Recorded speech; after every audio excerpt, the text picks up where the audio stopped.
Total Pro Sports presents the 15 most iconic football injuries of all time.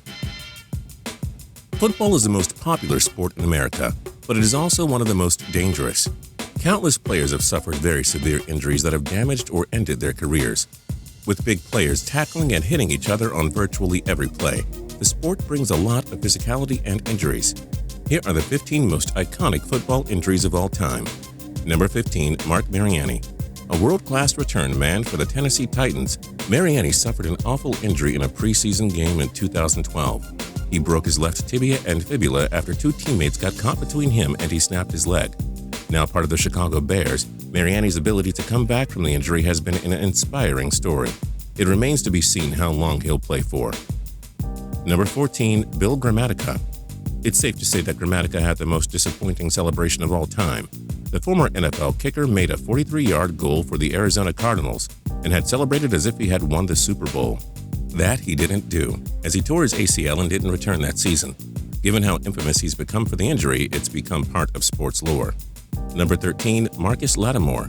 Though he did manage to get drafted into the NFL, Lattimore's career was tragically ruined when he sustained two severe injuries in his many seasons for South Carolina. He tore a knee ligament in 2011, and when he returned the following season, he dislocated his right knee. The San Francisco 49ers drafted and signed Lattimore, but he didn't play for them and retired in 2014. Number 12, Tom Brady. In 2008, Brady tore his ACL in the first quarter of the New England Patriots' first game of the season. Brady's Patriots were coming off an 18-1 season and were looking to go undefeated the following year. Though they most likely weren't going to come anywhere close to repeating that success the following year, one could wonder if they would have built off the history they made a year prior. Considering that high school quarterback Matt Castle came in and won 11 games for them, the Patriots missed out on something special. Number 11, Peyton Manning's neck injury. The Sheriff underwent multiple neck surgeries prior to the start of the 2011 NFL season. The Indianapolis Colts had just handed him a 5-year contract to keep him a part of their team for the rest of his career. Manning never ended up starting that season. Given the Colts won the top pick and selected Andrew Luck, the Colts didn't need Manning and they released him. Had he not been injured, he would have surely prevented the Colts from having a horrible 2011 season, and he likely would have remained a Colt instead of turning the Denver Broncos into a powerhouse. Number 10, Adrian Peterson. Peterson tore his ACL in the midst of the 2011 season, and many had wondered if he'd be the same player in his age 27 season. All AP did was rush for 2,097 yards, barely missing out on Eric Dickerson's record for rushing yards in a season. He also won the MVP and single-handedly carried an otherwise mediocre Minnesota Vikings team to the playoffs. Peterson only got better after his injury. Number 9, JAHVID Best. Best had a lot of promise as a running back for California. As he hurtled into the end zone against Oregon State back in a 2009 game, he was hit in midair and suffered a severe concussion. It was the second concussion he had had in as many weeks, and wouldn't play any more football until he was drafted by the Detroit Lions, 30th overall in 2010. Sadly, he never developed into the running back the Lions had hoped for. If he avoided the concussion, who knows what could have been.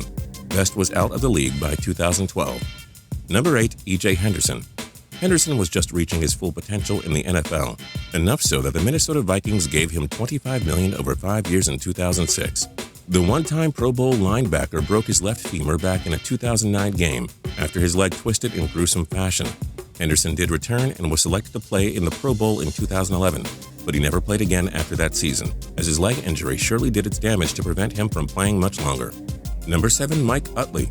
Utley was involved in one of the most tragic cases the NFL has ever seen. A talented guard for the Lions, he was in the middle of his 3rd season until he severely injured his 6th and 7th cervical vertebrae. Utley was paralyzed from chest down, but has been able to use his upper body. He started the Mike Utley Foundation after the injury, looking to cure paralysis. Number 6, Eric Wood. Wood had a lot of promise when the Buffalo Bills took him in the first round out of the University of Louisville in 2009. In his rookie year, he fractured his tibia and fibula, breaking his leg and forcing him to miss the rest of the season. Unfortunately, the talented center wasn't able to get back on track properly, and he last played in 2011. The leg injury derailed what could have been an excellent career. Number 5, Willis McGahee. Though McGahee actually had a solid NFL career that lasted 10 years, he had one of the worst injuries ever sustained in the sport of football. In the 2003 Fiesta Bowl, McGahee suffered a hit that forced his knee backwards, and he tore his ACL, PCL, and MCL. McGahee's injury didn't take away from his career. He was drafted 23rd overall by the Buffalo Bills, but enjoyed more success with the Baltimore Ravens and Denver. Had he avoided the injury, he could have very well gone higher and maybe had more success with another team. But major credit to coming back from what was one of the worst injuries ever. Number 4, Michael Irvin. Love him or hate him, Irvin was one of the iconic players of the Dallas Cowboys dynasty of the 1990s. This three-time Super Bowl champion wide receiver and Pro Football Hall of Famer suffered a tragic injury that ended his career. In a game against the Philadelphia Eagles, he suffered a spinal injury that led to cervical spinal stenosis that forced him to retire. Number 3, Sterling Sharpe. A first-round pick by the Green Bay Packers in 1988, Sharpe accomplished so much in just 6 years in the NFL. A 5-time Pro Bowler, he also had 595 catches, 8,134 receiving yards, and 65 touchdowns. Those numbers would have been a lot better if he didn't suffer a career-ending injury. That's exactly what happened in a 1994 game against Atlanta, when he was hit by a defender while blocking. Sharpe has enjoyed success as an NFL analyst since, so it's nice that he found a great career path after having one end so early. Number 2, Darryl Stingley. Few athletes underwent such a dramatic and tragic injury that ended their careers and eventually cost them their lives. A first-round pick wide receiver by the Patriots in 1997, Stingley's helmet hit an opposing player's shoulder pad that broke his 4th and 5th cervical vertebrae and was a quadriplegic for life. In 2007, he died of heart disease and pneumonia, which was brought on by his quadriplegic state. It was surely one of the worst moments the NFL had to go through. And number 1, Joe Theismann. Arguably the greatest Washington Redskin of all time, Theismann played 11 years for the franchise and won them a Super Bowl. It's devastating that his career ended after pass rush phenom Lawrence Taylor sacked him when Washington tried a trick play on the New York Giants in a Monday night game in 1985. Theismann broke his right tibia and fibula and was never able to play football again, losing the NFL one of its iconic players of all time. And that's it for the 15 most iconic football injuries of all time. But wait, we are not done with you yet. In the comments below, we want to know what other players have we missed that have had iconic football injuries. And for more cool videos, click subscribe.